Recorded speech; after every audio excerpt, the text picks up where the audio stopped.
There's a famous story that is told about the Alter Rebbe. At the end of the Alter Rebbe's life, he shared a home with his son, who eventually, Rav Dov Ber, eventually became his successor, the Mittler Rebbe. And the Mittler Rebbe was very known for his rikuz, for his ability to concentrate. So the story goes that the Alter Rebbe is learning late at night. Rav Dov Ber is in his library learning late at night. And the Alter Rebbe begins to hear in the distance a cry. Lo and behold, his grandson had woken up. And the Alter Rebbe was waiting there, waiting. And he gets up and he eventually goes to his grandson, picks him up, holds him, gives him a hug and a kiss, and puts him back to sleep.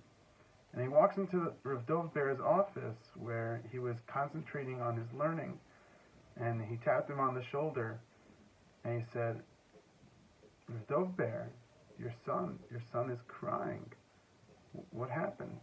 And Rav Dov Ber looks at him and he said, so sorry that I was just so focused on my learning. I was so focused on whatever was happening right there in that his bonus that he was going through. And the Alter Rebbe said, such a strong line. No matter how focused you are in your learning, no matter how focused one is in their moment in their avodas Hashem, a Jew could never be so focused that he wouldn't hear the cry of his own son.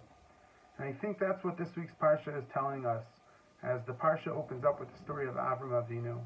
He's Mekabel Pnei Shechina on the third day of his bris milah. Hashem be'atzmo, bechvodu ve'atzmo, comes to meet Avram and comes to see him, comes to visit him, to do Bikur Cholim.